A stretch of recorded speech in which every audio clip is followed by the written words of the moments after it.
Certo, foco. Todos os fantasmas que vocês serão. Primeiro vídeo do Vissalsa em 2 anos. Quando ele postou pela última vez? Preciso verificar. Ondas de selfie. Esse vídeo está incrível. Ele não posta desde 17 de novembro de 2022.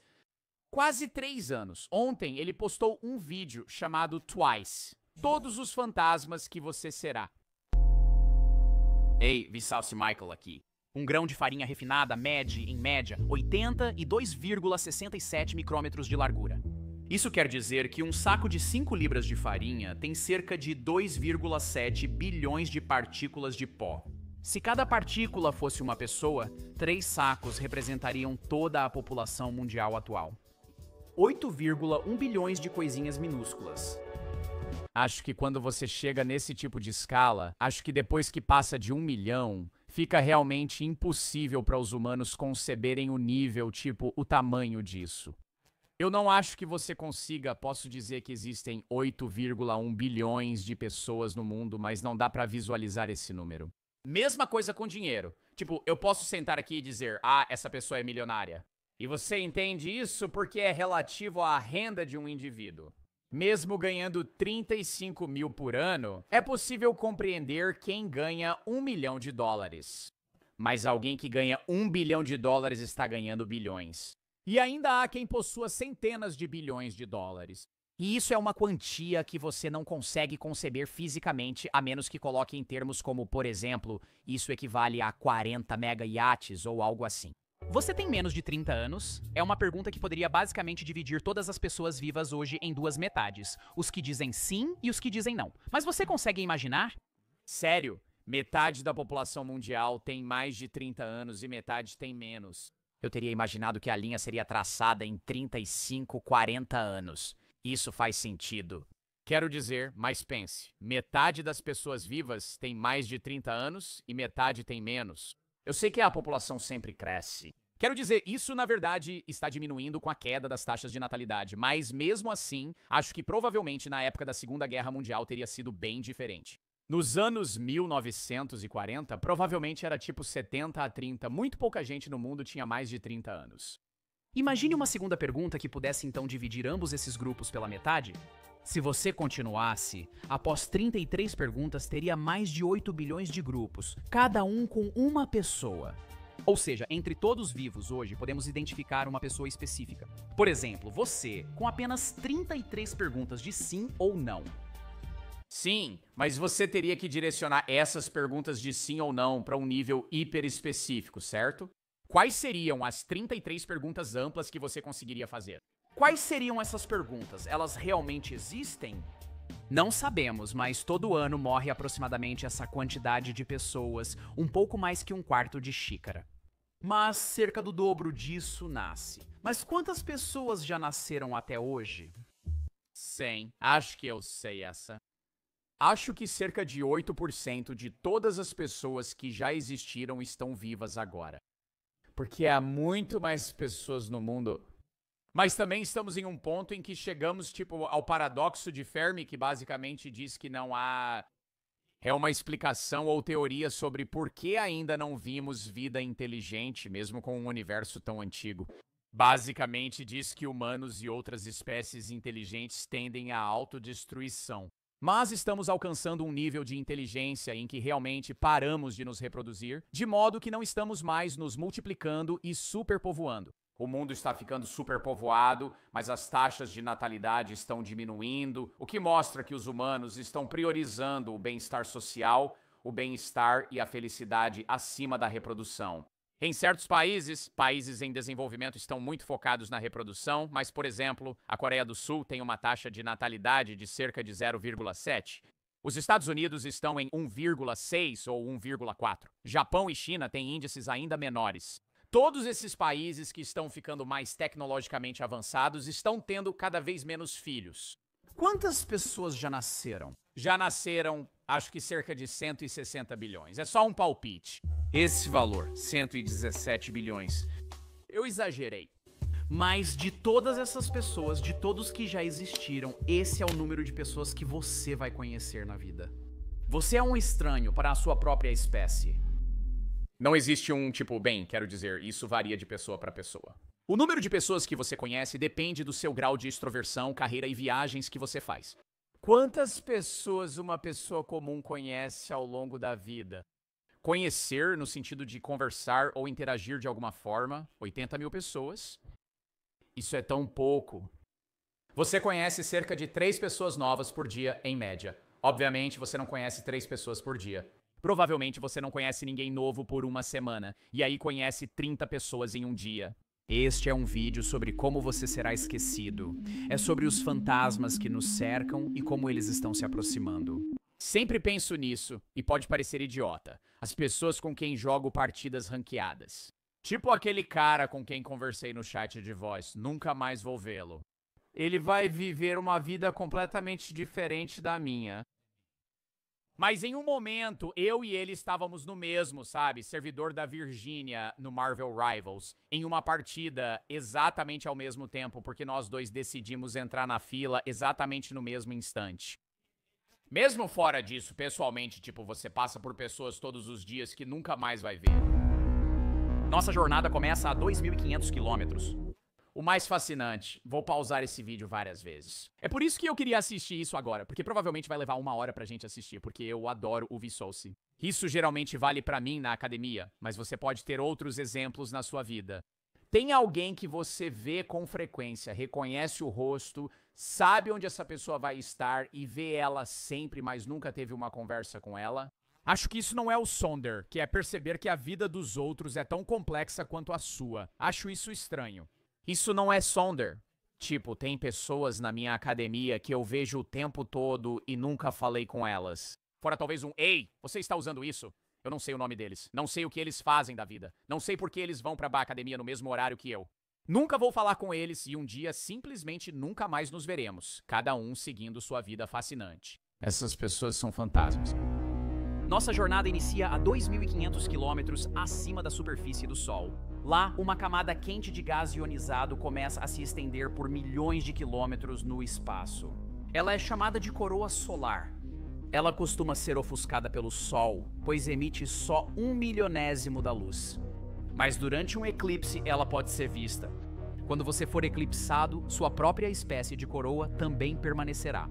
As memórias que as pessoas guardam de você, seus objetos, e-mails e mensagens enviadas, seu filho com nariz semelhante ao seu, ou quando apareceu no fundo da foto de um estranho. Esses são todos vestígios seus que brilham enquanto você está vivo, mas que também podem continuar muito tempo depois que você se for. Douglas Hofstadter chamou isso de sua coroa solar. Eu adoro essa frase porque ela torna um fenômeno cosmológico algo pessoal ao literalmente incluir você. Quanto tempo você vai ficar aqui? Bem, é por isso que eu fiz esse comentário. Ele fez um vídeo anterior que também assistimos. Acho que isso segue o padrão do último vídeo dele, feito há 2 ou 3 anos, em que há várias mortes, e sua primeira morte é quando realmente morre e deixa de existir ou segue para uma vida após a morte, seja lá o que acontecer. Sua segunda morte ocorre quando param de mencionar você. E então, uma terceira morte, que é uma morte nova, é quando toda a documentação, fotos online, ou seja lá o que for, contas, etc., também deixam de existir. E nós temos relatos de pessoas que existem, mas não sabemos o nome delas. Elas morreram nas 2 primeiras formas, mas suas imagens permanecem. Há pessoas que tiveram uma das primeiras fotos já tiradas. Não sabemos o nome delas, não sabemos quem são, não sabemos o que fizeram, mas as vemos como pessoas. Acho que isso se relaciona até com as pinturas rupestres, como quem fez as próprias mãos. Essa pessoa existiu em algum momento. Ele mostra o tempo, mas também mostra o seu tempo. Responda algumas perguntas e, quando estiver pronto, aperte o botão vermelho para iniciar a contagem dos segundos que restam de vida. Eu costumava fazer esse relógio da morte. Há um site que prevê quando você vai morrer com base em seus hábitos de saúde, gênero, se fuma, bebe ou é saudável. Qual é o seu índice de massa corporal? Histórico familiar de doenças cardíacas. Ele prevê que você deve morrer por volta dos 75 anos. Agora, sempre que quiser, você pode mostrar a hora, mas isso não é tão divertido. Esse relógio nunca esquece. Se faltar energia, apaga, mas continua pensando em você. Na próxima vez que você ligar de novo, ele vai continuar exatamente de onde deveria estar. Agora, se você quiser um... Como? Como? Como? Como? Como? Como? Ele não tem energia? Não, na verdade, isso não faz sentido nenhum. Se você desligar o relógio, como ele sabe? Porque não é como se ele estivesse geolocalizando nada. É só um relógio. É bateria, mas não, ele está ligado na tomada. Um memento mori retroprático. Você já pode reservar um desses agora. Meu Deus, para. Seu fantasma nominal é seu nome que te representa com ou sem sua presença. Mas ele não vai assombrar o mundo para sempre. Como muitas vezes nos lembram, você morre 2 vezes. Uma quando seu coração para de bater e outra, geralmente algum tempo depois, quando seu nome é pronunciado pela última vez. Mas de quem o nome foi lembrado por mais tempo?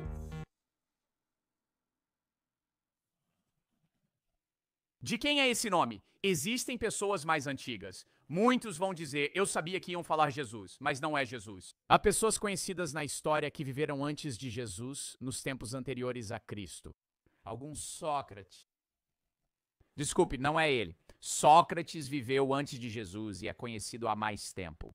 Pode-se citar Adão e Eva, mas não há registro histórico deles. Provavelmente Adão e Eva. São nomes atribuídos a pessoas na Bíblia, mas você tem que dizer, tipo, indivíduos documentados historicamente. Lúcia, mas Lúcia não tinha o nome Lúcia. Quem é a pessoa mais velha? Ele provavelmente vai dizer, mas eu meio que quero ver se consigo adivinhar também. Quem é a pessoa mais velha cujo nome não era, tipo, nós demos o nome Lúcia pra Lúcia, certo? Esse não era o nome dela. Ela era só uma das primeiras, tipo, o quê? Acho que ela nem era um Homo sapiens, pra falar a verdade. Acho que ela era um hominídeo, de muito tempo atrás, até antes de Cristo, tipo Cleópatra. Você pode ir, tipo Kelps, tipo egípcio. Eu acho que a sociedade egípcia, ela foi uma das primeiras que tinha documentos históricos, mas existiam sociedades antes dos antigos egípcios. Eu não faço ideia. Gru? Gru dos Minions? O que você está dizendo agora? Bem, assinado aqui nesta tábua de 5.000 anos. Meu Deus, isso é o nome escrito mais antigo que já encontramos. Cuxim. Como sabem que isso é um nome? Nunca entendo como conseguem traduzir essas coisas. Essas tábuas aleatórias, isso é trigo, é só um desenho. Cuxim. Como sabemos que isso quer dizer Cuxim? Esse é o nome mais antigo já encontrado? Claro que é Cuxim. Poxa, essa era a minha próxima resposta. Cuxim. O primeiro personagem nomeado que conhecemos na história escrita da humanidade, provavelmente. Não está totalmente claro se Cuxim é o nome de uma pessoa ou apenas o título de alguém que ocupava um cargo. Se quisermos ter certeza, 1 ou 2 gerações depois, essa tábua foi feita. Ela contém 3 nomes, Galsal e 2 pessoas que ele escravizou, Npop X, e uma mulher chamada Sukalgir. Esses indivíduos são campeões em evitar a segunda morte. E com práticas e tecnologias de arquivamento... Quando isso foi? Ele falou a data... 5.000 anos atrás, então 3.000 antes de Cristo. Esses indivíduos são os campeões em evitar a segunda morte.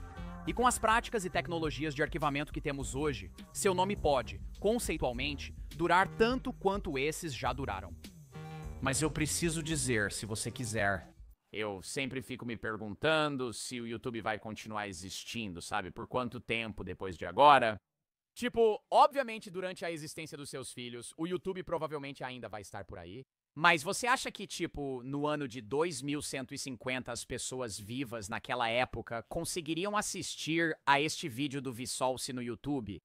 Acredito que já tenha sido renomeado e reformulado. Mas eu não vejo... Mesmo com espaços de armazenamento novos, inventivos e menores, tipo, você sabe, terabytes, ainda seria tanta informação que eles teriam que armazenar. Você acha que em algum momento o YouTube diria, vamos simplesmente apagar tudo desse ano até aquele ano? Eu sinto que eles manteriam. Eu acho que seria arquivado. Sinceramente, eu acho que no ano de 2200 você ainda poderia voltar e assistir a um vídeo do Vsauce. Seus fantasmas duram mais, ajuda a distorcer um pouco a verdade. Toby Jukanov criou um globo interativo que exibe a pessoa mais famosa nascida em cada localidade. Não, isso é muito foda. O que é? A fama é baseada em dados da Wikipédia, o tamanho do artigo deles. Ah, e os nomes deles aumentam conforme famosos eles são. Platão, Aristóteles, Marco Polo, Leonardo da Vinci, Francisco Franco. Em quantos idiomas isso está? Cristiano Ronaldo, onde diabos ele nasceu? Tem uma ilha bem aqui. Isso faz parte de Portugal? Quantas visitas recebe por dia, etc. Aliás, de todas as pessoas vivas hoje, quase um quarto de colher de chá são citadas na Wikipédia. Vamos aproximar em Stilwell.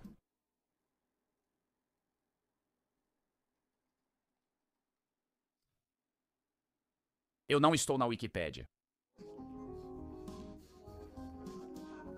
Mas é o seguinte, Michael Stevens. Eu não nasci em Stilwell. Eu cresci lá, morei lá dos 5 aos 18 anos, mas nasci em Kansas City. Durante um tempo, muitos sites diziam que nasci em Stilwell. Por isso devo ter vindo parar aqui. Bem, isso é só o Google errando. Aposto que muitos desses dados estão distorcidos só por causa das cidades. Devo corrigir isso? O que é mais importante? A verdade ou uma mentirinha que prolonga e valoriza meu fantasma nominal? Talvez a verdade, porque mesmo que meu nome seja esquecido, imagens minhas podem permanecer. Esse é seu segundo fantasma, representações de como você é. Hoje, não sabemos como a maioria das pessoas era. Tipo, eu sempre penso, sabe, se um dia eu tiver filhos, tipo, se meus tataranetos, quando eu já estiver morto, puderem assistir meus vídeos idiotas, tipo, reagindo à besteira. Isso seria muito estranho. Como eram as pessoas que viveram. Há muito tempo, nenhum registro foi feito. Eventualmente, alguns foram feitos e sobreviveram. Então, quem é a pessoa mais antiga conhecida de quem sabemos como ela era? Bem, provavelmente é Gudea. Antigo governante sumério, 27 estátuas dele com 4.000 anos foram achadas no sul do Iraque. Elas se destacam não só pelo artesanato, mas também porque representações anteriores de formas humanas são...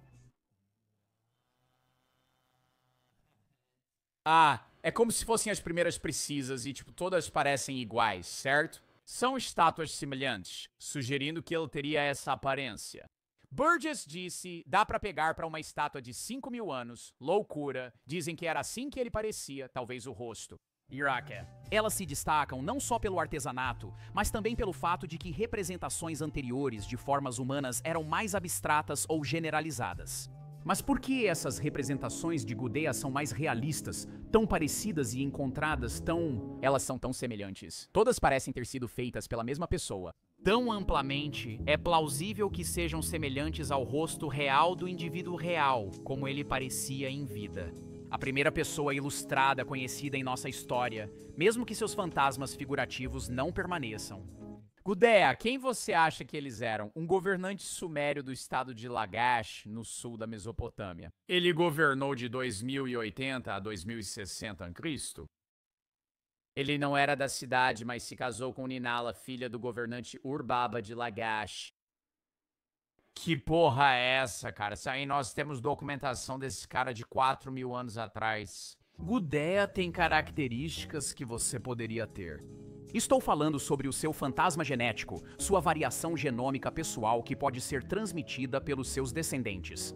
Curiosamente, mesmo que sua prole seja muito fecunda, seu fantasma genético provavelmente não durará tanto tempo. Por exemplo, o quanto do seu código genético único acaba nos seus netos depende, em parte, do acaso. Bem, e então é uma fração cada vez menor. É por isso que você e seu irmão podem ter diferenças drásticas. Variações genéticas.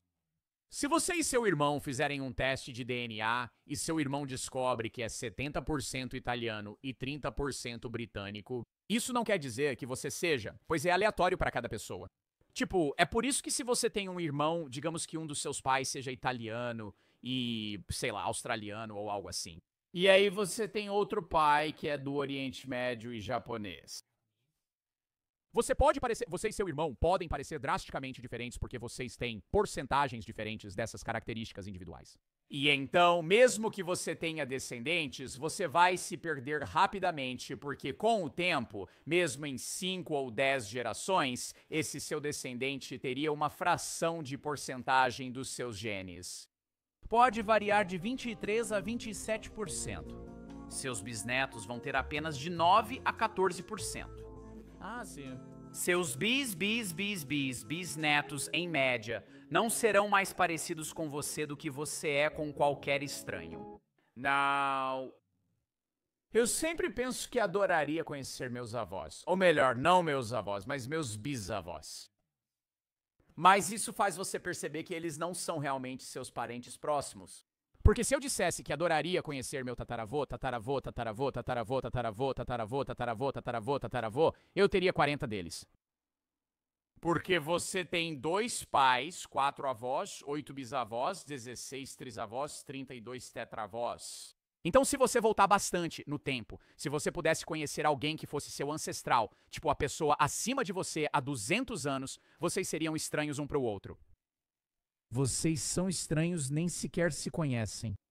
Na verdade, é nessa distância que se torna possível ser geneticamente deixado para trás, sem que absolutamente nenhum pedaço pessoal do seu genoma esteja presente. Sério? Por isso também é verdade que se você voltar, tipo, nem tantas gerações assim, todos nós somos parentes de alguma forma. Alguns são mais próximos. Mas, tipo, se você for como eu e qualquer um dos meus espectadores, se a gente voltar 60 gerações, eu e você temos um ancestral em comum. É mais provável para brancos europeus. Se você for branco e europeu, eu também sou de verdade 0,1% nigeriano. Se você tem DNA nigeriano, se você voltar gerações suficientes, eu e você temos um ancestral em comum.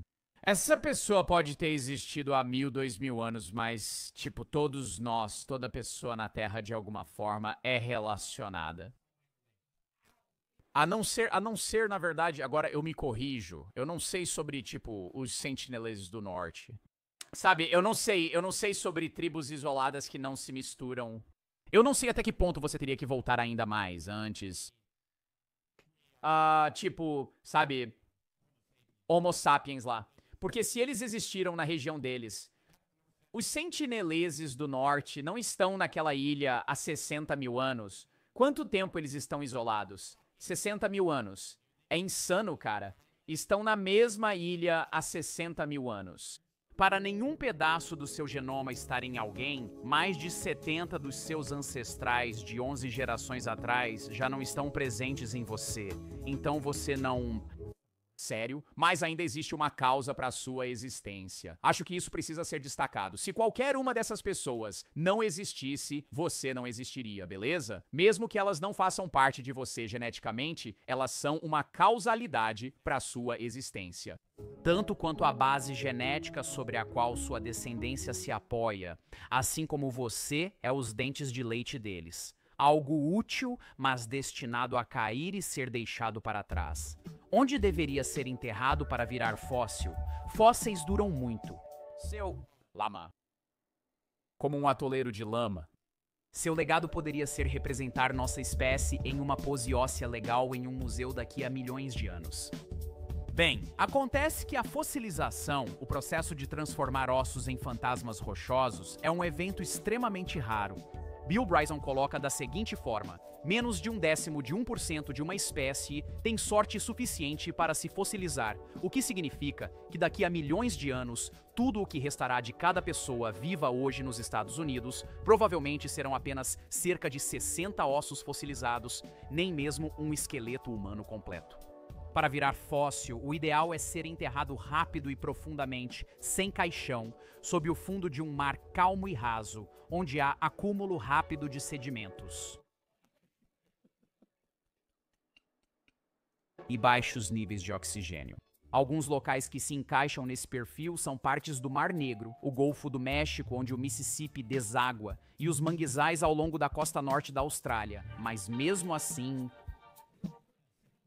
Eu estou morrendo. Sou um homem de 85 anos morrendo. É como se eu dissesse, vou tirar férias no Golfo do México.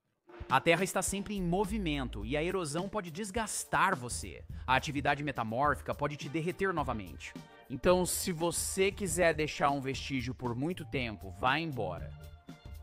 O pedaço mais antigo e inalterado da Terra nem sequer foi encontrado na Terra. Ele foi encontrado na... Sim, se você fosse simplesmente lançado no espaço e ejetado.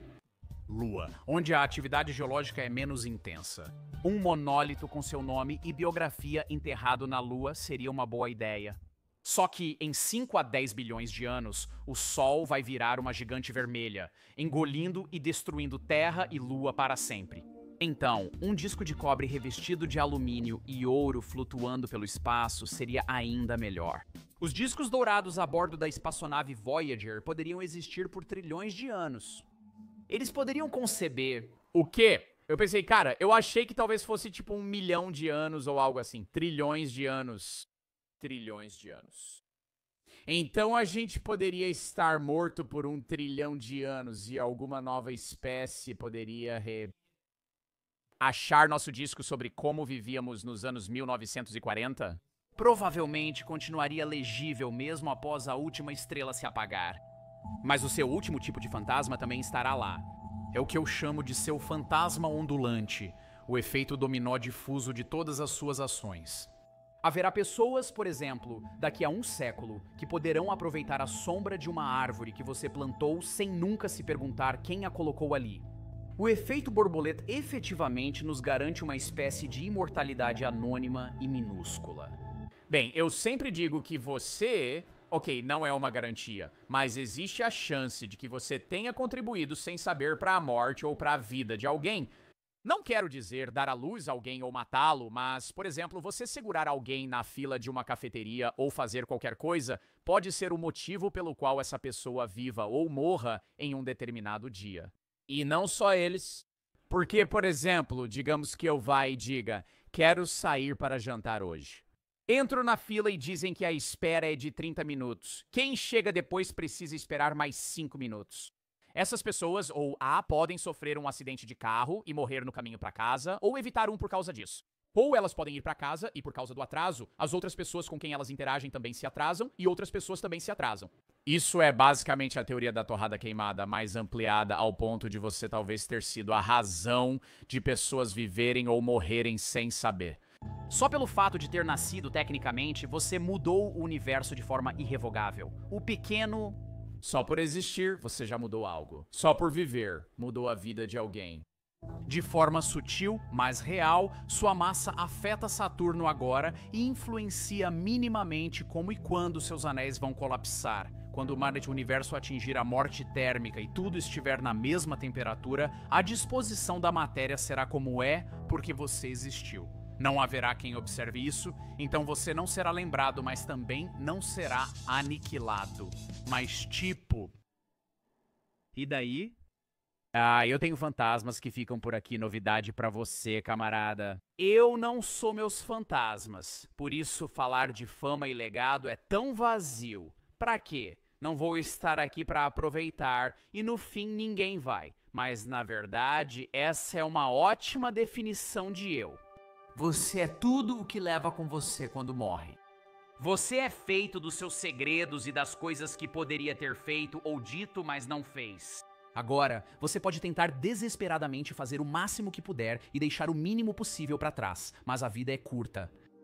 Curta demais? As partes mais importantes de você são invisíveis para os outros. A gente literalmente estava falando isso mais cedo nessa transmissão, onde ninguém... Ah, não, eu não estava falando isso mais cedo nessa transmissão. Eu estava gravando um vídeo de filosofia mais cedo hoje. Ninguém jamais será capaz de realmente entender quem você é, mesmo que seja a pessoa mais próxima de você. Seu irmão gêmeo poderia viver todos os dias da vida dele com você e entender todas as experiências que você já passou, mas ele nunca vai conseguir ser você. E essa sua singularidade vai acabar com você. Derek Parfit destacou que a vida ser curta provavelmente não afeta seu significado. Se a sua vida fosse 2 vezes mais longa, ela teria o dobro de significado? Se fôssemos imortais, a vida teria um significado óbvio? Não, o significado é separado da simples participação que desejamos. Nós só queremos continuar jogando esse jogo. Nunca houve tantos jogos para jogar. Quantidades enormes do que desejamos foram transformadas em bestas leves e rápidas, que parecem fantasmas atravessando paredes. A bomba de soja durou apenas 36 segundos, mas como um fantasma digital dela permanece na maior casa assombrada da Terra, uma média de 40 pessoas a viram todos os dias nos últimos 30 anos. Em 2015, músicas antigas venderam mais que as novas pela primeira vez. Hoje, cada um de nós passa em média 7 horas e 3 minutos por dia em uma casa assombrada, cheia de avatares e mensagens, tanto dos vivos quanto dos mortos. Pessoas, ideias e arte do passado ficaram realmente acessíveis. Usamos esses portais fantasmas com tanta frequência que virou quase a única forma de encontrar companhia atualmente. Como casais heterossexuais se conheceram online em aquele maldito ponto vermelho. Conheceram-se por meio de amigos diminuiu. Conheceram-se em bares ou restaurantes aumentou. Conheceram-se na escola primária ou secundária. 25% de como as pessoas, casais, se conheceram nos anos 1940 foi na porra da escola secundária. Pelo amor de Deus, mais pessoas neste planeta têm celulares do que escovas de dente. Documentalidade é a palavra que Maurizio Ferraris deu para a sua ontologia dos vestígios, mas também é uma ótima palavra para o quanto o dia a dia. Espere. Do que escovas de dente. Mais pessoas têm telefones celulares do que escovas de dente. Isso não pode ser verdade. Que pessoa tem um celular, mas não tem uma escova de dente? Nunca ouvi falar de alguém assim. Se você tiver vários celulares. Você tem que levar isso em consideração. Se isso realmente conta, espera. Mais pessoas neste planeta têm celulares do que escovas de dente. Não, refere-se a uma pessoa para uma escova de dente e um telefone. Ter 3 celulares não conta como 3. Você só tem um celular e uma escova de dente. Existem pessoas que têm celular, mas não têm escova de dente. Como isso é possível? Documentalidade é a palavra que Maurizio Ferraris deu para a sua ontologia dos vestígios, mas também é uma ótima palavra para o quanto a vida cotidiana em uma sociedade acontece como documentação. Em uma sociedade de alta documentalidade, quase toda transação, clique, passo, toda memória, tudo o que é dito ou feito está vulnerável a ser registrado ou já surge no mundo pré-memorizado. Não como uma conversa passageira ou anotação qualquer, mas como um artefato preciso, datado e catalogado. Em um mundo assim, não deveria ser surpreendente se começar a parecer que há mais coisas que você já disse do que coisas que ainda poderia dizer. Mais maneiras de como as coisas já foram do que maneiras de como as coisas poderiam ser. O futuro não é mais como era antes, mas não se engane, a documentalidade completa ainda está longe daqui. Como já mencionei, nossas estimativas da população atual têm margem de erro de 2 a 3%. Isso significa que mais ou menos esse número de pessoas pode ou não existir. E a qualquer momento... E é por isso que, quero dizer, a Índia, eu acho, está no processo de fazer um censo. Em 2027, o censo da Índia de 2027, também conhecido como o 16º censo da Índia, está programado para começar em 2 fases. Moradias serão listadas em outubro de 2026 e a população será contada em 1º de março de 2027, pois não sabem o número de pessoas. A Índia não sabe quantas pessoas existem dentro do seu país. Você pode fazer estimativas, mas eles são um dos países mais populosos do mundo. Acho que eles têm cerca de 1,8 ou 1,4 bilhões de pessoas estimadas lá. Esse número pode estar errado por dezenas de milhões. Atualmente, só nos Estados Unidos, cerca de 40 mil corpos de pessoas falecidas permanecem sem identificação. Quando Steve Fossett não voltou para o rancho Flying M em 2007, as equipes de busca e resgate enviadas para encontrá-lo descobriram 8 acidentes de avião anteriormente não identificados que não eram ele, mas que estavam lá, em alguns casos, há décadas. Quando as autoridades buscavam Gabby Petito, encontraram ela e os corpos de pelo menos mais 8 pessoas que não estavam procurando.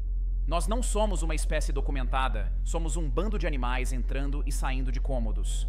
Dito isso, algo mudou. Os últimos... Ninguém foi atrás deles. Como estão? Não entendo como não são documentados. São pessoas que morreram, foram procuradas por um tempo e logo esquecidas, sem conseguirem ser identificadas.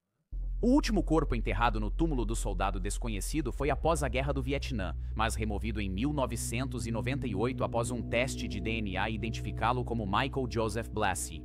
Em 2014, os promotores não precisaram de testemunhas ou imagens de câmeras para reconstruir o que ocorreu entre Michelle Carter e Conrad Roy, pois tinham milhares dessas mensagens de texto.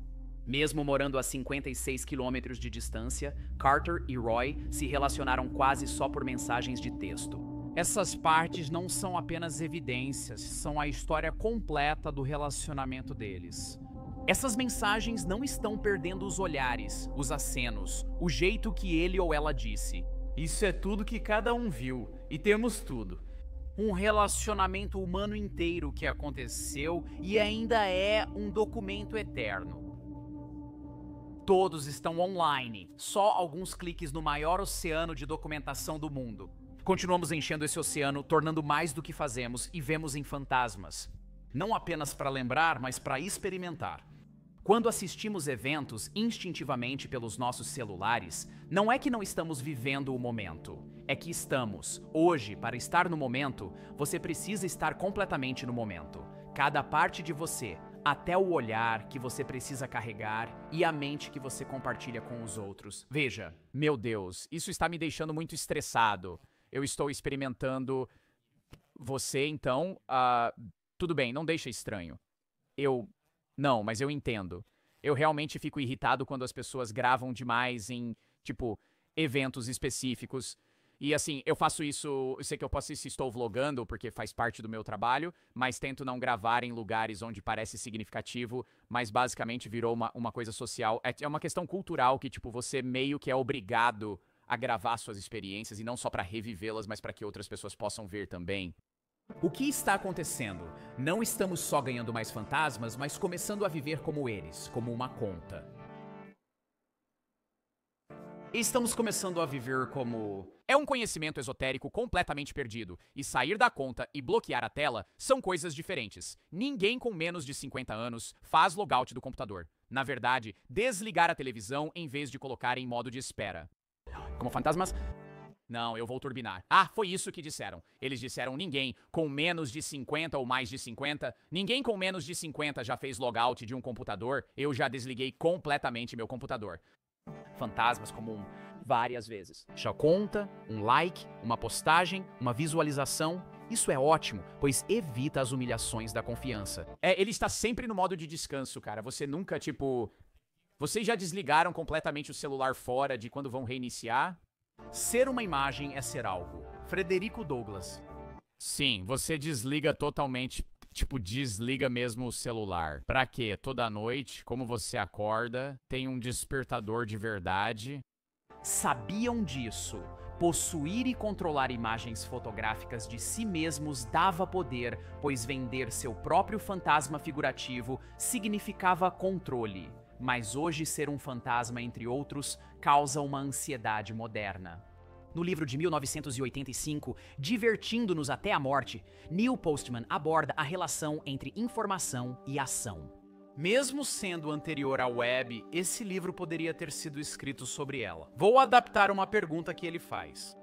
Com que frequência algo que você vê nas redes sociais faz você alterar seus planos para o dia, tomar alguma atitude que normalmente não tomaria ou lhe dá uma percepção sobre algum problema que você precisa resolver? Quando tudo persiste, a irrelevância toma conta. Mas o fluxo constante de desgraça, prazer e distração não é apenas irrelevante, não é? Não, é realmente um fantasma que pode passar direto por você. Você pode sentar e olhar por uma hora e não lembrar de uma única coisa que viu. Nós não fazemos.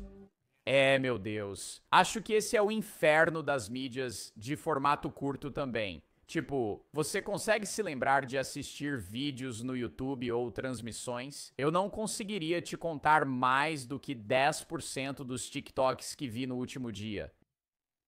Tipo, hoje eu não saberia te dizer, tipo, se você voltar pelos vídeos que curtiu, vai lembrar de ter visto, mas é praticamente uma experiência nova ver de novo. Sua mente desliga enquanto você assiste.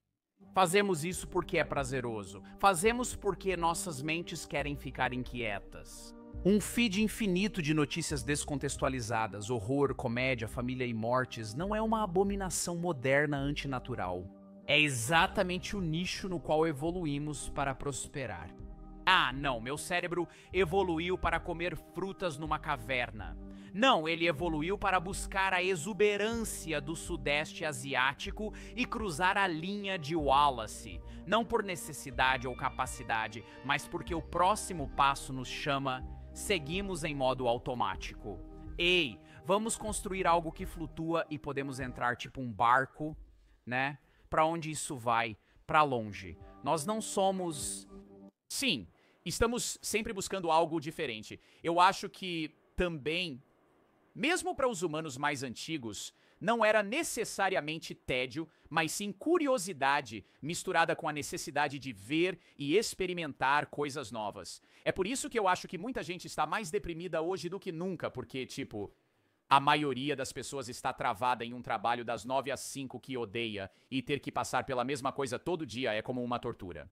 O universo experimentando a si mesmo. Nós somos o universo ignorando a si mesmo. Nós somos o universo procurando por algo diferente. Para estarmos aqui por muito tempo, precisávamos não estar aqui por muito tempo. Eu não acho que seja o risco ou o desafio que nos motiva. Boas histórias, curiosidade e aventura são a cereja do bolo que realmente desejamos, a inquietação.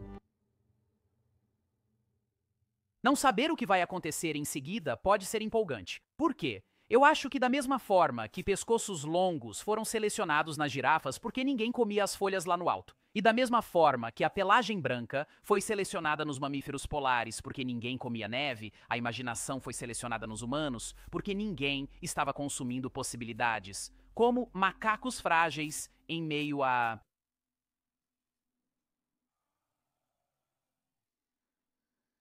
Meu Deus.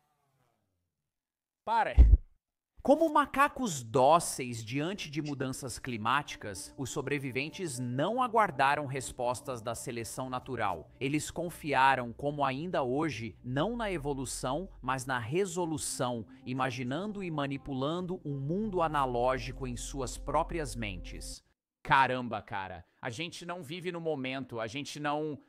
Quer dizer, a gente vive no presente, mas os primeiros humanos sobreviveram por conseguir projetar um espelho da realidade no próprio cérebro, em um ideal que eles podiam alcançar, ou um mundo ideal que eles podiam conquistar. E era só isso que faziam repetidas vezes, e se você falhasse, você morria. Aqui em cima a gente consegue imaginar coisas que não existem. Aprimoramos a criação desses mundos.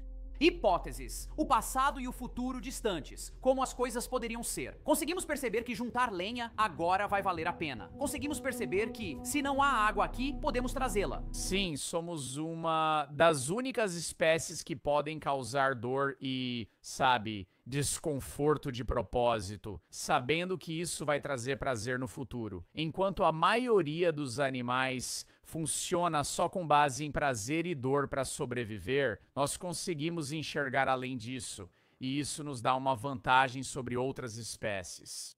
Para nós, o mundo não é nossa casa. Ele é combustível para o fogo aqui em cima, onde realmente vivemos. Mas, por causa desse fogo, fizemos do mundo inteiro a nossa casa. Nossos ancestrais são aqueles hominídeos, cujos resultados... Quero ver esse gráfico. Odeio como aparece tão rápido. Pessoas por quilômetros quadrados. Nordeste muito populoso. Algumas partes da Europa. Uau, quase toda a Austrália é desabitada. Por quê? Que estranho.